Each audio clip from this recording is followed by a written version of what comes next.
Aloha, friends. I'm very pleased to be able to meet with you here this evening. As you heard, I was in Los Angeles for other reasons, but it's coincided with the possibility of having such a gathering. And I always, of course, delight in gathering with the friends wherever I can, wherever I go, and offer some comments, some observations about what may be going on in the Baha'i world or going on in my own heart and conscience. And I do this as a Baha'i, as a veteran Baha'i, if you will, but certainly not representing the Universal House of Justice or any other institutions, which gives me freedom to say a whole lot of things I probably shouldn't, but but as long as you remember that. And the rule I like to suggest to the friends is that when you hear anybody speaking about the faith, from the top to the bottom, you want to refer to the teachings. You want to say, is that in the teachings? Is that the way is that really in the writings? Or, oh, that's an interesting point. That's a new point. I'm going to go look in the writings and see where that's confirmed. Because the writings is the only thing that will keep our cause steady in its growth and development. That's the whole point of the revelation. It's the point of reference for mankind. This is the whole essence of that, I think, is the Qibla we have of the Baha'i world, where we have the Shrine of Baha'u'llah. We're turning to that. We're turning to the Shrine of Baha'u'llah because Baha'u'llah is the means of our unity and is the means of our understanding anything we understand about God. Now, he has this terrific knowledge, the manifestation of God, as you know from the writings. He has a position that's quite distinct from other human beings. On the one hand, he is a human being, and he has a human body, and he has a personality, he has a mission in time, he comes here and he goes, but there's that other aspect of the manifestation of God, which is the universal abstract power of God himself, which gives him insight and access to reflecting at the most intimate level God himself. This is this miracle that the manifestation can speak to us in the first person. Now, not all the revelations have had much of that, but this is the day of God, and somehow that fact comes forward, that I am God, verily, verily, I am God. And yet we know he's not God. He is not God. It's the voice of God is speaking through him because he is a channel. He is, where Shoghi Effendi calls a mouthpiece of that essence. And that essence is the essence of the whole universe. From what Baha'u'llah tells us, he said that the universe, as much as we have phrases and said that, he called into being creation, and with the Qaf and the Nun, with the B and the E, he said the commanding word, and all things came into being. But I think it's reflected in the writings that that act of creation is a continuous act of creation. It's always been happening, it's always happening. There's never a time when there hasn't been a universe. There's never a time when God didn't have subjects. That's impossible. I think as Abdu'l-Baha said in one place, he said there were humans before there was earth, and there'll be humans after there's no earth. This humans is one of the levels of spirit that's universal in the whole endless universe. And one of the things that alerts us most at how little we understand is the fact that it goes everywhere. So if Abdu'l-Baha says there's no way to count the number of manifestations of God that God has created and sent to his creatures in all these worlds, there's no way to count them. This is always going on. I remember I heard Mr. Olinga. I was traveling with him in South America for 3 months in the latter part of the time of my service there. And because we had a lot of time together, he talked about his pilgrimage with Shoghi Effendi. Such an amazing man, really, of the people that I've had the bounty of traveling with and hearing speak to the friends. The most impressive of all was Mr. Olinga. He adapted himself to situations so well. I've heard him speak with such dignity in a university that he had about 1 minute to hear what the subject was, and they also announced that it's on national radio in Bolivia. So It was a little harrowing for me because I was the translator. But in any case, we got through it. He said that Abdu'l-Baha, on several occasions, the Guardian told him, had said that this planet is the hell of the planets. This is the most backward of this system that we're in. And he said, I must have looked a little startled, we heard that Baha'u'llah says this is the day of God. Yeah, that's coming, but it hasn't come yet, and we're in a pickle. And meanwhile, we're in a real desperate situation. And he said, I looked at it a little bit, maybe I looked a little puzzled, and Shoghi Effendi riveted me. He said, the people here still make war. Now you think of Abdu'l-Baha saying that God has created all these worlds, created a beautiful planet, filled it with all kinds of natural resources, and created a human race to inhabit it, that they might grow and develop, and in acts of free will choose to follow God and think about God. But the people here have organized themselves to kill each other. Can it be any worse than that? Then he said there are planets nearby with much greater civilizations than ours, far, far superior. Well, this is pilgrim notes, friends. But it is somehow satisfying to me when we struggle with the 5-year plan that this is not the end of the universe. There's a lot going on, and we have to do our best, and we have to sacrifice ourselves, but don't get overwrought about it. Now, here we are, we're in the last stage, this last 5-year plan, and now Sir Justice has asked us to act on every front. I had the bounty of being in Haifa last September, and the House stressed that he wanted the Friends to use whatever methods they wished, whichever possibilities they could, to advance this 5-year plan. And they said, we've mentioned firesides more often in our messages in the last few years than they were ever mentioned previously to the development of a new culture of collective action that we have in the Baha'i world now. And they stressed firesides. Now, how could they possibly? There was some misunderstanding that the House didn't want us to have firesides, but this was an interpretation of some of our local teachers and things. They thought, well, it does not mention there, so we must not need it.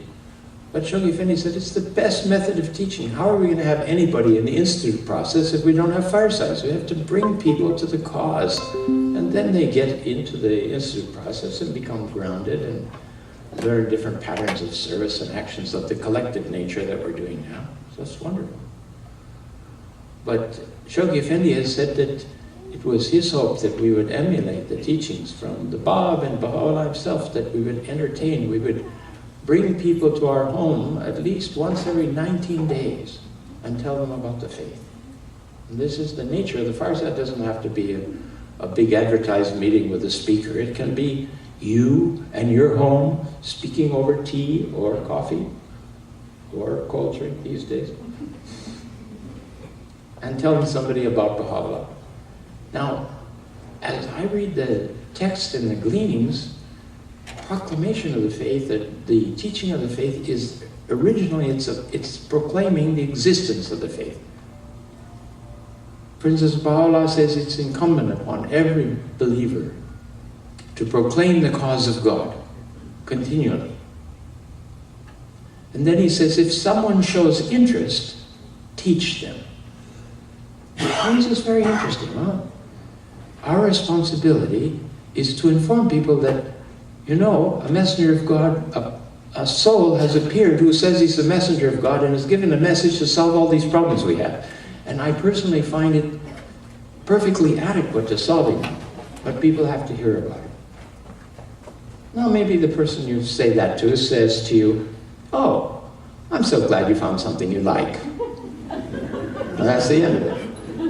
But they may say, what did you say, Baha'i? Baha'i. We've heard that in a taxi today with an Armenian. Baha'i? Baha'i, he said, how do you spell that? Just with such intensity.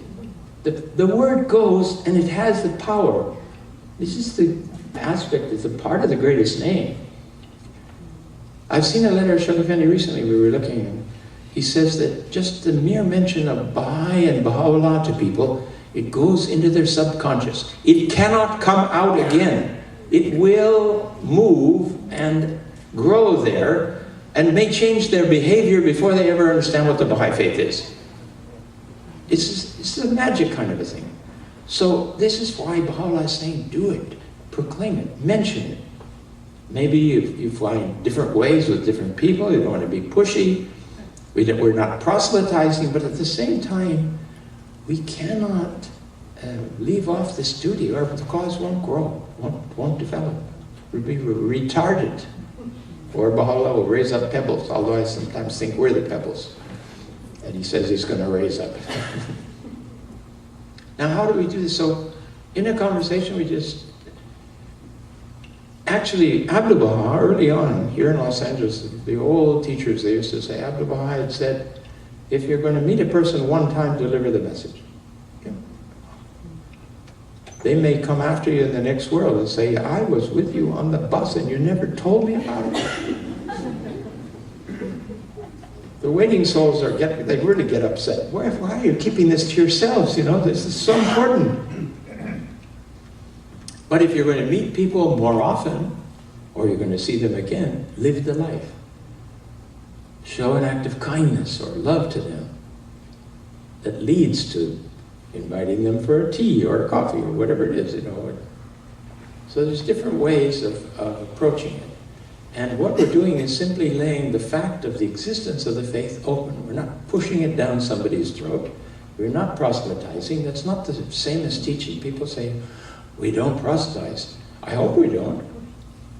You know, you have to kind of lay it out, even when you're talking about it. You put it out in front of people, and they can choose it if they like it.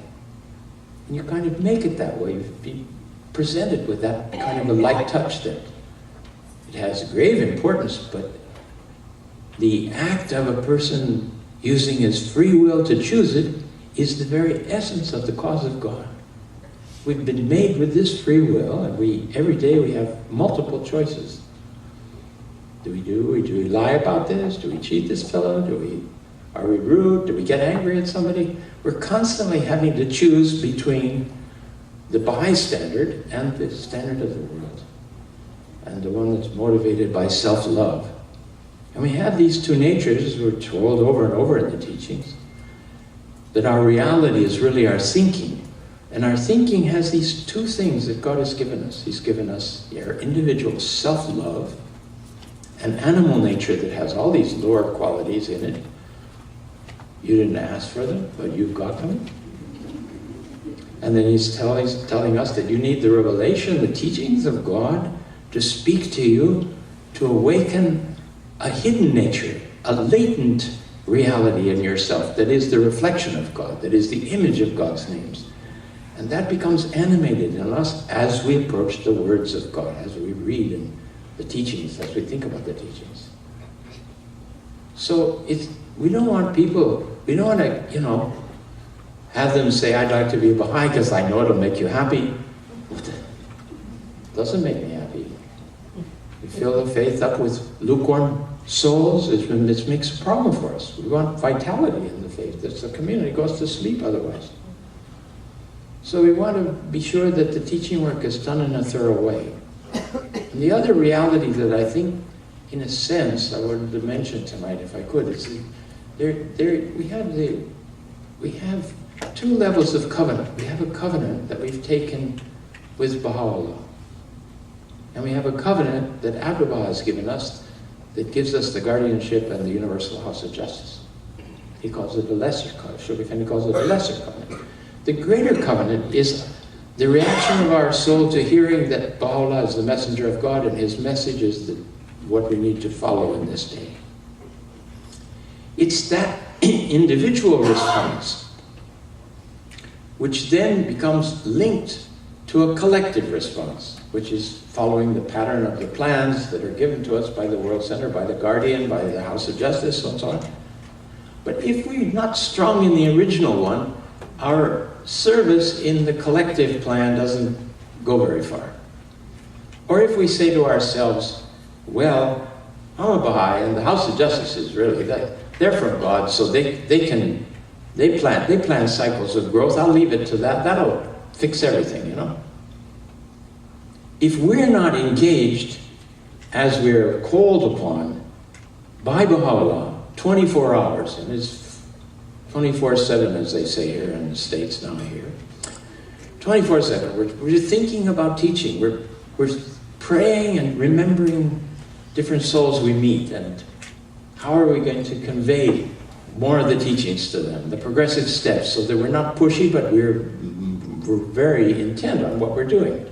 If the Baha'is are not engaged in that, the cause doesn't grow. Now we have a challenge here, friends in the States, that the last convention, they said that the number of withdrawals and deaths in the community was greater than the number of enrollments. So where are we going? We're shrinking. And whose fault is that? I mean, it comes down to us, you know. We really have to think about this. It's a pretty urgent time. I wanted to read a little bit what the Guardian said, how we got to such an urgent time in history.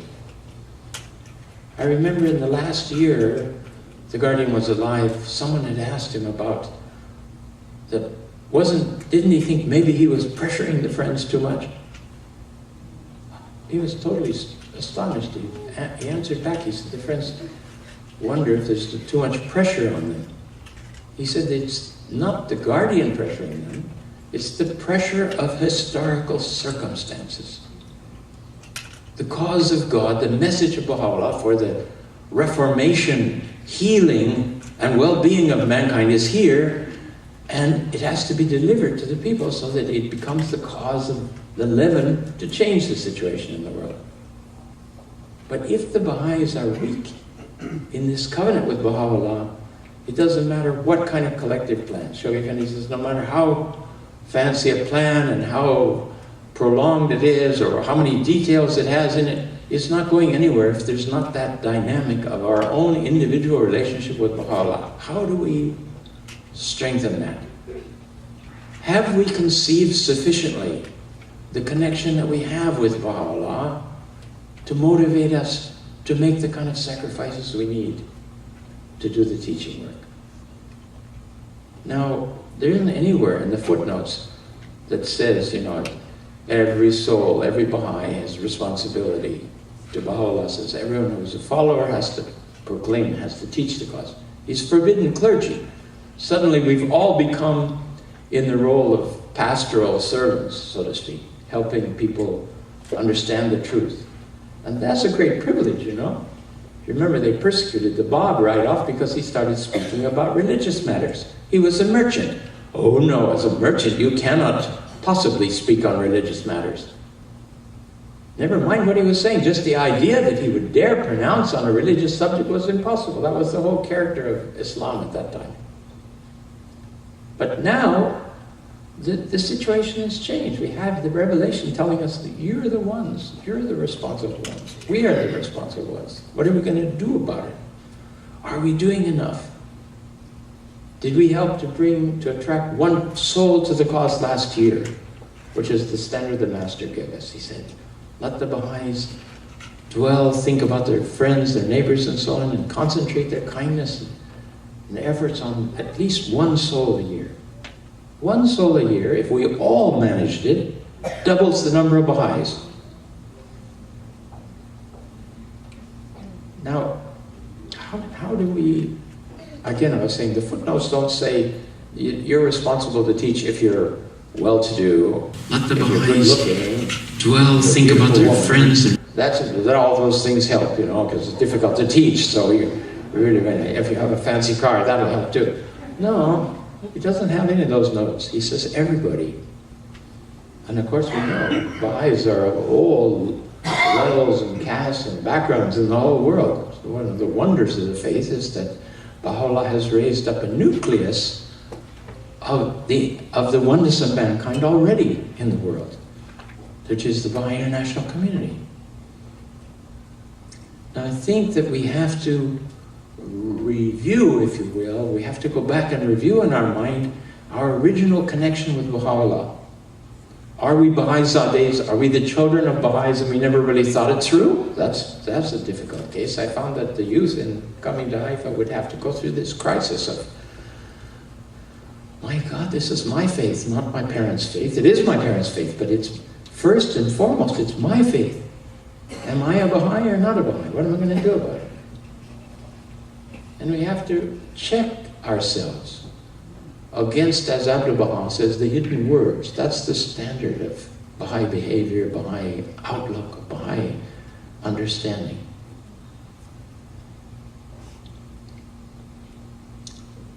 This, in a year like this bicentennial year, bicentennial period that we're in, of the births of Baha'u'llah and the Bab coming up, we oftentimes are faced with the question of how could we describe Baha'u'llah? And I just wanted to quote two short passages from Shoghi Effendi, where Shoghi Effendi describes Baha'u'llah. Now, this is a terrific gift. We have Baha'u'llah describing himself in many ways, but here we have, in his writing, penned out the words which he, of all the possibilities, has chosen. Because that's what happens to us when we say, well, what is the Baha'i faith? Oh my God. Doesn't help the listener that we say, oh, it's so great that I can't really explain it. It's kind of disappointing to them. But we also don't know what it is. We don't know where to start. What's the model? How do we follow it? Mr. Linga again, he said, Shoghi Effendi said that you must master Abdu'l-Baha's teaching method in the West. Nothing can surpass it. It is the most important thing. So you need to look at the talks of Abdu'l-Baha in Europe and in America and absorb what he says. And he says you should study carefully each principle of the faith. Repeating Abdu'l-Baha says, look at what is the motivation of God in creating this principle. He's not just handing out principles because he's got some extra ones. He has a reason for everything. And we should make that a part of our inner being. And the whole thing, all these principles, he said, are revolving around a central theme, which is the oneness of mankind. They all contribute to the oneness of mankind. They all hasten the oneness of mankind. They all will bear fruit in the oneness of mankind. And the oneness and wholeness of mankind is seeing God like God sees the world. He showers his blessings on everyone, Abdu'l-Baha says. He doesn't, when his rain comes, it doesn't just fall on the house of the good people or the saintly people or the followers of this faith or that faith. It falls on every house. His bounties go to everybody. And Abdu'l-Baha says that is the love that the Baha'is have to have for mankind. Because if we focus on each other's shortcomings, we paralyze ourselves. In a letter, Shoghi Effendi said that the Baha'is should guard against thinking and feeling negative about each other, because it opens them to the forces of darkness. And what are the forces of darkness? Jealousy, hatred, all these, look, they're not, we're not talking about psychic, ghostly things. We're talking about the bad qualities that human beings have in them that come up when they turn from the teachings and follow some pattern of their own. Like, I'm a Baha'i and I love mankind, but I'm not going to the feast while that lady goes to the feast, or something like that. Or I've never been so insulted. Non-Baha'is, okay, they can insult me, but I never expected that of my fellow Baha'i who told me this and said that to my face. They are demonstrating the truth of the Baha'i faith when they insult you. Because Abdu'l-Baha says nobody's perfect. So they're part of the imperfection. Now, if we focus on that, we won't be able to stand each other. Abdu'l-Baha says there's no way we can look at each other and not find shortcomings. But for the sake of God, we take that view, he says, like the rain and like the sunlight, it's on everybody. The sunlight comes, the rain goes on everybody. If we can assume that attitude towards humanity, it becomes embracing. world-embracing. Nobody's telling us to like the people's bad qualities. Obviously, this doesn't make any sense. In fact, Dr. Baha'i says that, if somebody cheats you or lies to you, gently, if you can make them understand, you see that problem. But at another level, we don't exclude them from our love of mankind. We don't pick and choose who we're going to love. So we have a problem also with teaching. Sometimes we pick and choose. We say, this is the wrong person, I don't know if I should teach. Obviously, we have to be sensible in who we approach with the cause. But we should be very liberal in that sense. Shoghi Effendi said, we can't tell who's going to respond. Sometimes people that we don't think will respond, or we have some prejudice against in our mind because of our social outlook, or whatever it is, or the teachings of our society in some way impede us from approaching people. Think of Allah. He says, when you sit with the destitute, with the outcast, and ask them about their problems, he said, the angels all gather around you and are praising you and are thrilled with that. How many times have you sat down with some homeless person and asked them how are they doing, what they're doing? We don't think of doing that because the society doesn't do it. We don't want to exclude anybody. We don't know who the chosen of God are. We don't know who the waiting souls are. Shoghi Effendi said there's a percentage of waiting souls everywhere. Bill Sears used to say, pray every morning that God will lead you to the waiting souls, that you'll find waiting souls. Pray, ask him to help. He's there, he's listens. He says closer to you than your life thing. You can't get much closer than that. And he'll listen, he hears. Okay. Then pray that you'll recognize that they're waiting souls. Not because of some prejudice of yours. Not act on that. The sacrifices required for teaching the cause, Shoghi Effendi said, are threefold. Triple sacrifices. The first one, he said, was monetary. If we want to make the cause progress and grow, we have to contribute, and it's important for our souls that we give to a level of sacrifice, that is, that hurts a bit.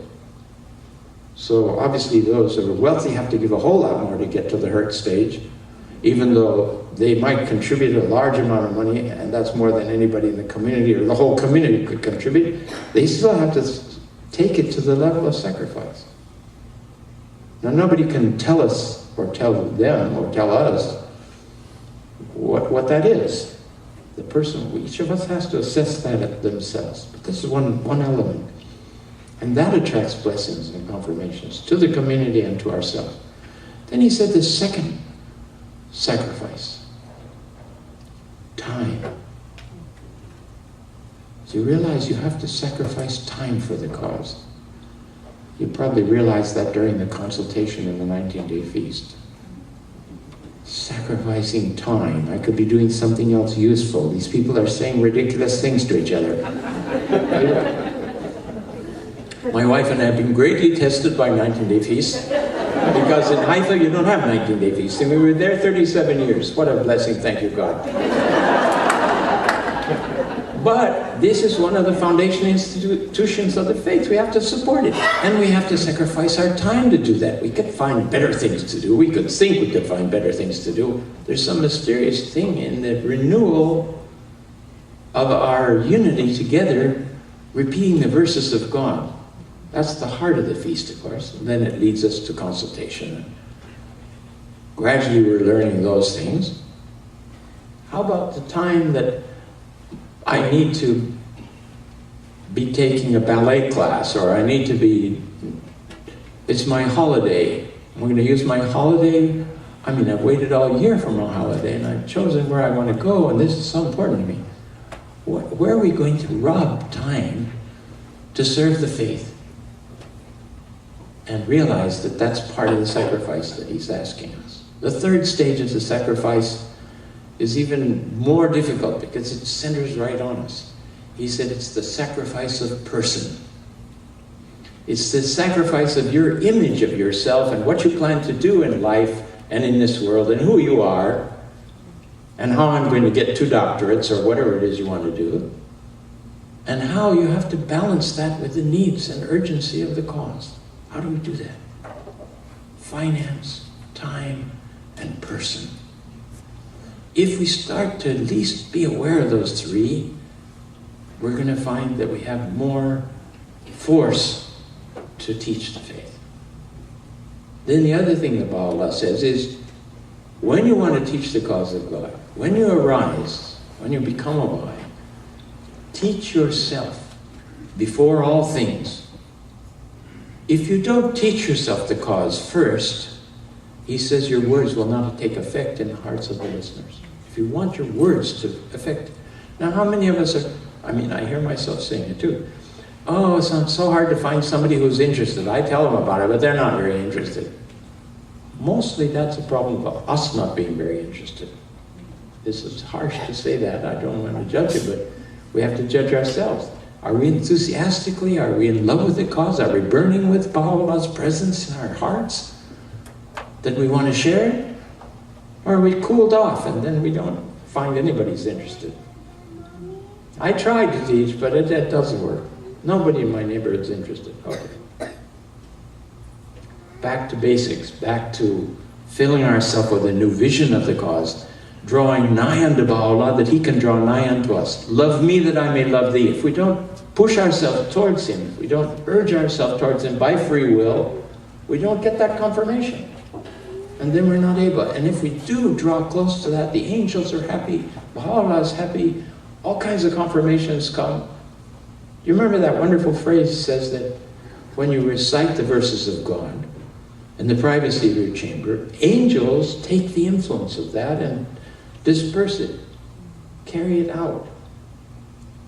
Now, he said, even though the person reciting the verses doesn't recognize or realize such a thing is happening, it's happening. So maybe we need to affirm to ourselves that when we say the prayers, when we read the writings, there's some interaction with the other world. Abdul-Baha says in one tablet, he says, what is it? On alam that in alam est. That world is in this world. And then he gives the example of a garden. He says, in the garden, you're walking in the garden, you're smelling the flowers, you're picking the fruit. And he said, the plants have no knowledge of it whatsoever. He said, those souls, that world is right on this world and watching us and interacting with us and blessing us. And ready, the concourse ready that if you open your mouth and mention Baha'i or Baha'u'llah, they're ready to come to our help. And he said during the crusade to the pilgrims, he said that so few people are drawing on these confirmations that they're under pressure. So almost anybody opens their mouth, some dynamic something happens. So we can test that. He also says if you don't believe this, he said, put it to test. Get out and teach and try and see what happens. And I think all of us realize that when we've had a conversation where somebody's listened to us, it's just so exciting that there's nothing more exciting in the world. And it makes God happy, and it fulfills our destiny as an individual, fulfilling this covenant of our responsibility to Baha'u'llah. So this is this individual relationship we have through the covenant with the author of the faith, with his dynamic interaction and presence in our lives. And then, as a result of that, we gain faith and trust in Abdul-Baha, in the will and testament of Abdul-Baha, in the institution of the guardian, and in the guidance of the Universal House of Justice. And they say without the action of the individual, they are paralyzed. Shoghi Effendi's repeated, he said the House of Justice, everybody's paralyzed if the individual doesn't do his part. Now you can say, well, I've read all the messages, the House of Justice doesn't talk very much about this. Friends, we didn't talk about it because it's the foundation of the faith. We believed that was why you were a Baha'i in the first place. We have to tell the Baha'is, we're not saying don't say your obligatory prayers, don't fast because there's no time, and the faith is urgent. The 5-year plan is so urgent, we're supposed to give up the essentials of the cause. We don't have such a thing. Can they say don't do firesides? Don't study the writings? Don't have study classes? No, God forbid.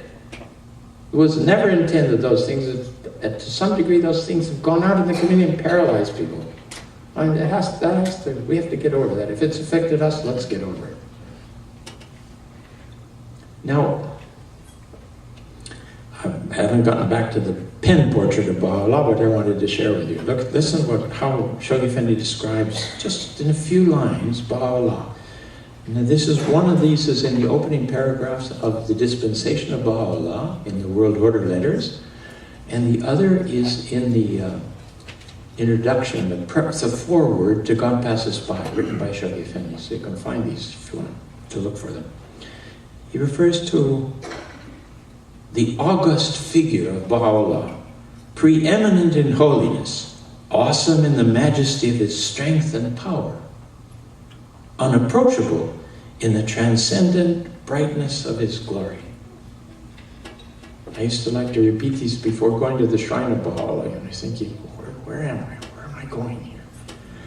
And again, he says, the incomparable figure of Baha'u'llah, transcendental in his majesty, serene, awe-inspiring, unapproachably glorious. This year we really need to focus, if we can, on the life of Baha'u'llah, on understanding that. And I think, friends, you'll find that God Passes By provides you the greatest basis for that.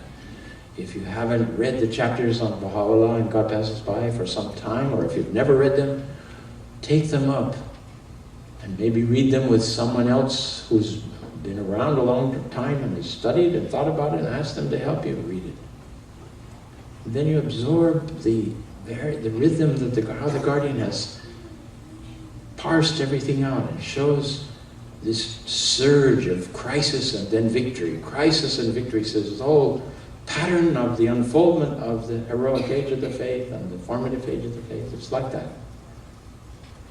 And one time to the pilgrims, he said, it's the same in the Baha'i communities, nationally and locally. You have crisis and then victories.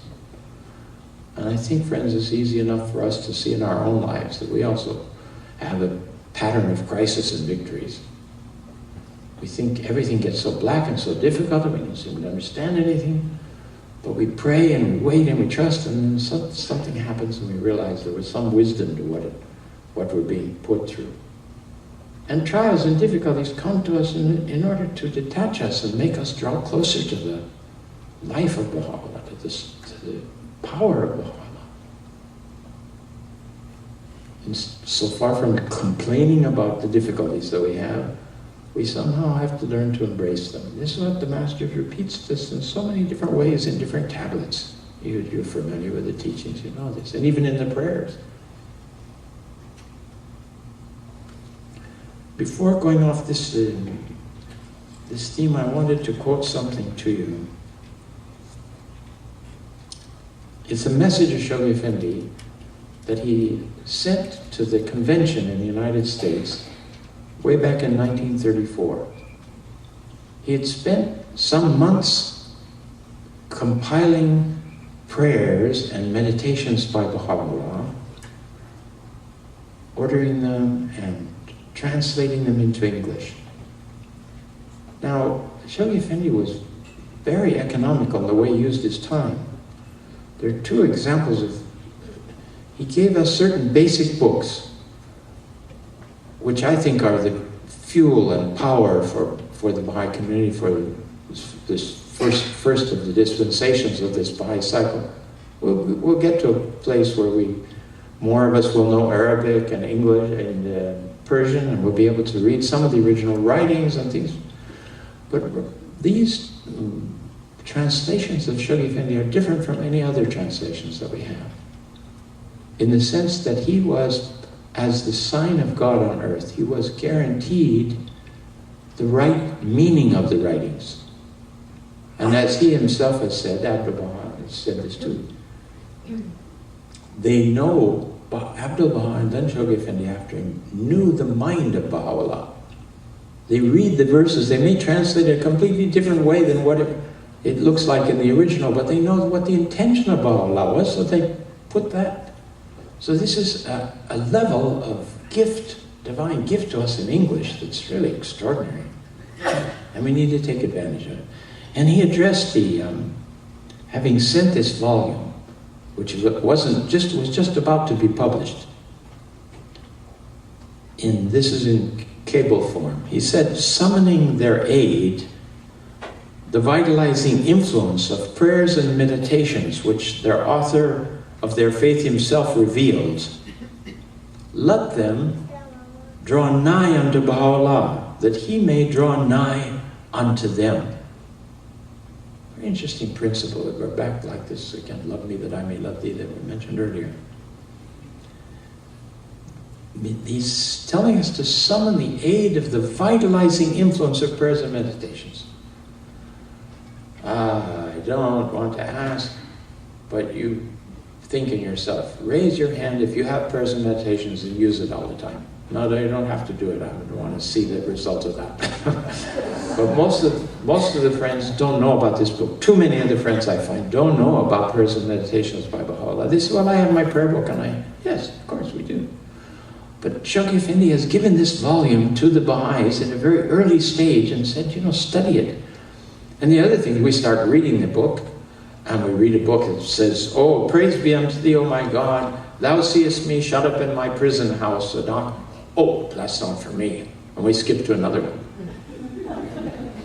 And Shoghi Effendi, half of the prayers and meditations are, I think, what I call the meditations of Baha'u'llah, where it's in the first person, he's talking with God about what he's suffering, so that we have some insight into what the manifestation, his reality is, and his relationship to God is. It's extraordinary. We have no other passages in the recorded religious history of mankind that do this. So, do we want to lose out on that? Because those meditations don't go into the common prayer book that we have. Think about it, friends. I say, I urge you, get a copy of that book and put your marker at the first page and keep reading every day a little bit, morning and evening, whatever it is you need to get to the end of it. And then put the marker at the beginning of the book again, because it doesn't come easy. But so many things you will find will start illuminating your understanding of the writings. The writings don't get clearer because we read other literature. Yes, it's good we have some vocabulary understanding, but there are terms in the writings that you can't find. You look up in the dictionary. You look up in the dictionary living, right? And you look up in the dictionary waters. Now, does that tell you what living waters are? And yet this is a term which repeated over and over, all different types of living waters that Shoghi Effendi has translated from the writings of Baha'u'llah. Living waters of his grace, living waters of his mercy, living waters of his knowledge. And then he says, those that do this and this and this attain to the living waters of that. He gives us a whole lot of series of how do you attain to living waters. And then those that quaff of the living waters, what the result of it will be. And there's another 20, 30 lines from prayers and meditations about just about that subject. So you see how looking at in more detail and asking these questions, you begin to, the verses reveal the meaning of the verses. And that is like it, each time that you read one of these verses and you meditate on it, you're killing one of these, or you're enlivening one of these cells in your consciousness that needs to come awake. What Shoghi Effendi said, I was talking about the principles of economy in the writings. He said, well, it needs time for these principles to crystallize in the minds of economists before we're going to understand the system of Baha'u'llah for economy. So all of the teachings, friends, as we read them, as we think about them, as we study them, they crystallize in our consciousness. So what's there before the crystal? Usually it's a murk, and generally we all feel murky. How do we, by salting that murk with the writings of Baha'u'llah, we take that into our consciousness. He said, immerse yourself in the ocean of my teachings. Then you'll find the mysteries and the treasures in the depths of the teachings. Immerse yourself in the ocean of my teachings. Sounds like, drown. Then he says, Die in me that I may live in thee. Looks like we have something when we live by our own selves and on our own plan for our life. But Baal has a fixed destiny for everyone. Everyone, he said, has a fixed destiny. Until you enliven your own spiritual nature, until you absorb these things, your own consciousness is not activated by that. Raise your consciousness through the influence of the divine teachings, then you're going to have a lot to talk to people about.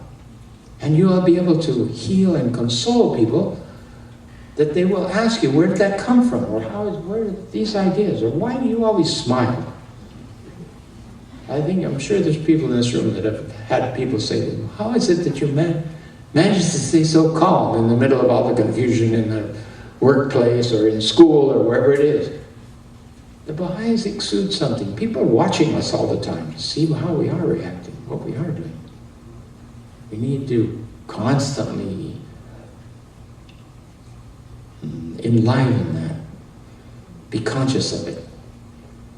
And Baal loves us so much, but he doesn't interfere with our free will. Puts the two things there, see what we're going to choose. Prayers help us to choose the right thing. But already by praying, we're acting in free will, we're taking a choice, we're animating, we're setting something in motion that helps us. And then the angels that are distributing the arts and sciences, all these things, they're all interacting closely with that higher consciousness. This is amazing kind of closeness of the other world. Sometimes you feel spontaneously, it says in one of the passages quoted in the New Era, spontaneously you're attracted to some soul that's gone on before us. You appeal to them, you're suffering something terrible, and you say, oh, Martha Root, can you help me with this, They're delighted. We do believe in the intercession of saints in the Baha'i faith, but the saints, we don't know which ones they are. Unless the few of them have been mentioned as saintly by Shoghi Effendi in their cables at the end of their lives. Roy Wilhelm was mentioned that way. Mr. Maxwell, Sutherland Maxwell, Ray O'Connor's father. John Bosch, the founder of Geyserville and the Bosch Baha'i schools. Few of it. And I'm sure in the Persian cables that they're writing, there must be others in the East, but those are the Western ones that come to my mind. It's not everybody. And even those, friends, if you look at the prayers revealed for those people or related to them, or you look at any prayer for any departed soul, there's always a mention of forgiveness. Nobody goes over there perfect. We all carry our shortcomings with us. So don't get too desperate about your shortcomings. A little bit desperate, but not too desperate. How can we deal with ourselves, And the other thing is sometimes we use our shortcomings as a good excuse. You say, oh, I don't teach because I'm a bad Baha'i, and I've been in business, or I've done this, or I've done that. I don't see any notes in the writings that said that's a good excuse. You still have to try to teach, but the teaching will change your attitudes. And you have to ask forgiveness. But then you also have to forgive yourselves. We have to forgive ourselves. We have things in us that make us, paralyze us. Shoghi Effendi says, if you focus on your own shortcomings, you will be paralyzed. You won't be able to move in the cause or do anything. And all of us can get into that state. And in a letter, Shoghi Effendi says, has been cited in this book, The Forces of Our Time, that was mentioned earlier. In one of the letters, the Guardian says that forces of darkness can get control of us, but we can overcome them. We're able to overcome it. But they do they overwhelm us at different periods of our life. And you see Baha'is who actually move away from the cause, overwhelmed by forces of darkness. We need to pray for our protection, for the protection of the other friends, so that we become powerhouses of this individual relationship with Baha'u'llah. Then when we go into the collective activities that the house is at, the institute process, the cycles of growth, the different things that they're asking us to do, we have this vitality, we have this fortitude to be able to persevere and do it, and not say afterwards, well, that cycle of growth wasn't worth much. It didn't grow a bit. Yes, obviously you didn't grow a bit, but what are we going to do? So then the House of Justice adjusts programs. The nature of the whole guidance of the House of Justice is guidance, and we must obey it.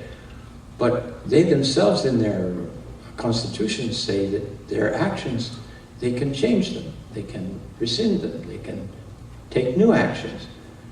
Why? Because it says that because their, as Attaining said, their pronouncements, their words form no part of the sacred text.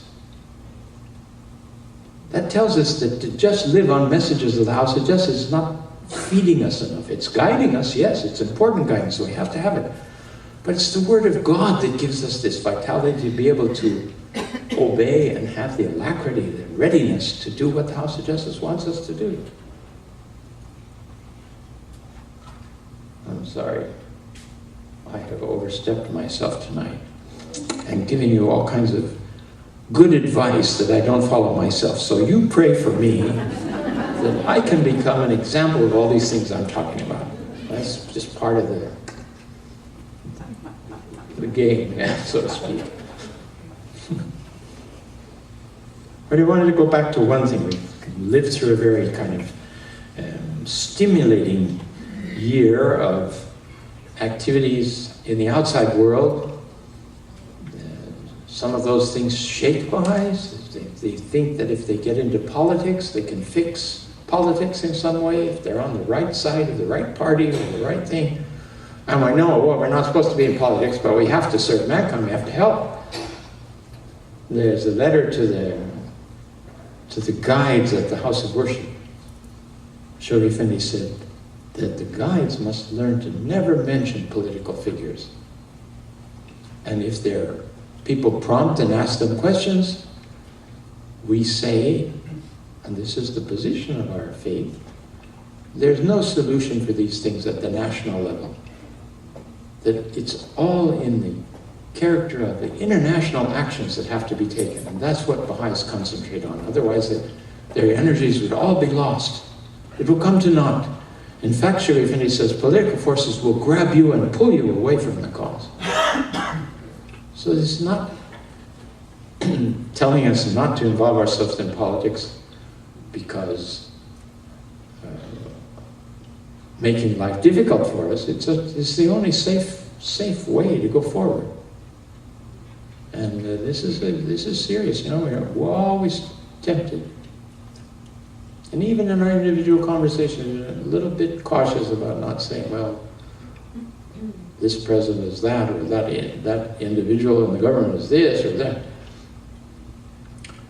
That doesn't mean we're all silly and we don't read the news and we don't understand what's going on. We're supposed to. That Shoghi Effendi read several newspapers and cut out the editorials every day and thought about them and watched the unfoldment of the events in the world. And we need to do the same. Now, I said at the beginning I wanted to quote from a message of Shoghi Effendi. It's actually from the preface of the same foreword to God Passes By. The sense of this, I'll just mention it first. So where it is here.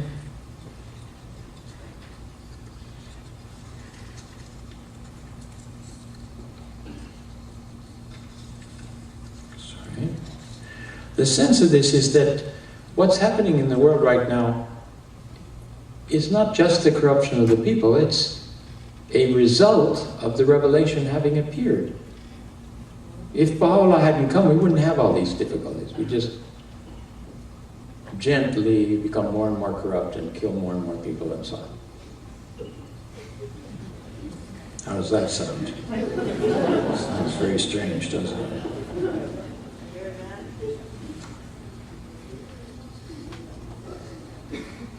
Well, I don't know, friends. I think maybe Baha'u'llah doesn't want me to read that to you here. Let's see if I can find it. Ah, here it is. Thank you. Listen to these words of the Guardian. He says, this is right at the opening of God Passes By. My God, what a...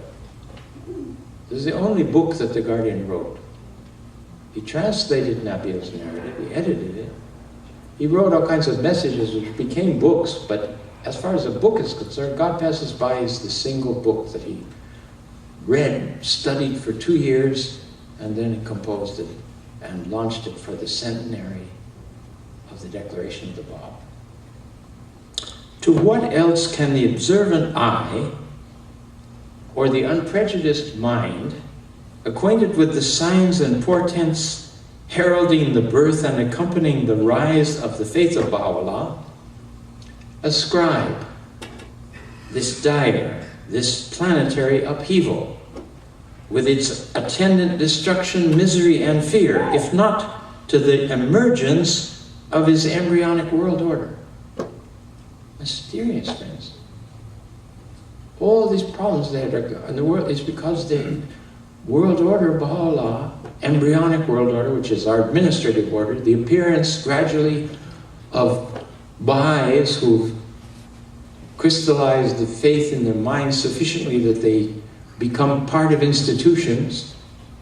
Shoghi Effendi says that the energies released during the heroic age of the faith are crystallizing into visible agencies in the formative age. Formative is because those energies are forming vehicles for the accomplishment of Baha'u'llah's purpose.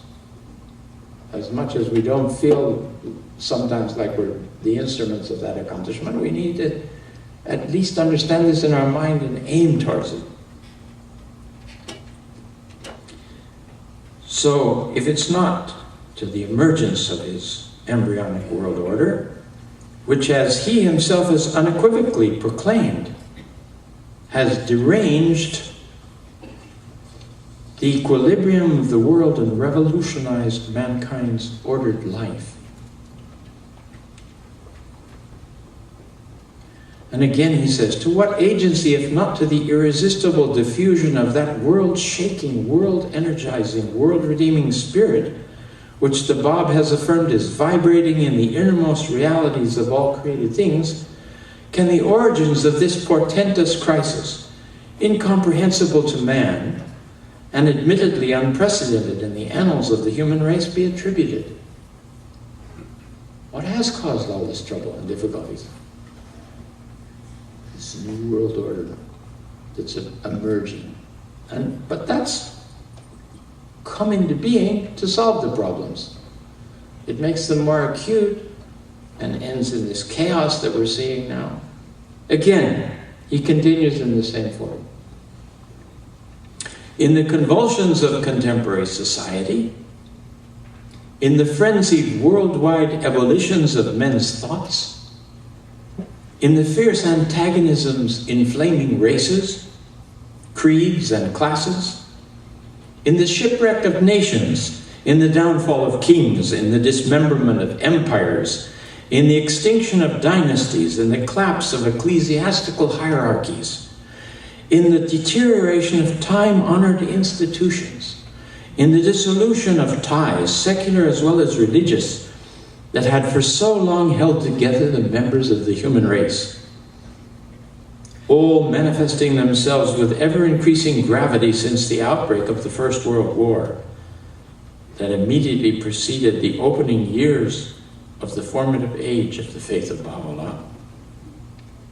In these we can readily recognize the evidences of the travail of an age that has sustained the impact of his revelation, that has ignored his summons, and is now laboring to be delivered of its burden as a direct consequence of the impulse communicated to it by the generative, the purifying, the transmuting influence of his spirit. Wow. Forward to God Passes By. I hope you'll go and read it again and think about it, meditate about it, and understand how closely aligned the growth of the institutions and activities of the faith is with this process of deterioration and chaos that's going on in the outside world. These tests and difficulties, he said, will end up in great purifying calamities. They will cleanse, and then they will weld together the members of the human race. Now, not everybody is young in here. Some of you have lived many years also in this. We've watched this process. We're seeing how the younger generation takes the oneness of mankind for granted. The younger kids, unless they're terribly prejudiced by their parents, they associate with each other. What's the problem? Talk about racism and prejudice. We said just even in a place as white as the area we live in Granite Bay, where the girls, there's different ethnic backgrounds, and they're all associating with each other and coming out of the school arm in arm, and they don't understand why the Baha'is the adults are talking about we have to fight racial prejudice and so on. It's changing. My God, we were away for 50 years. We left the country, my wife. We weren't married yet, but she went to Nicaragua, or she went to Honduras, I went to Nicaragua. We came back after 50 years. Such a change in California you could see with the way the races were associating with each other.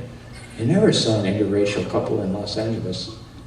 I can tell you before I left, they were very cautious about being out on the streets. Somebody would come at them with some insults or something, you know. Now you have it everywhere, you have a mixing. It's an amazing process. How did that happen? Why did it happen?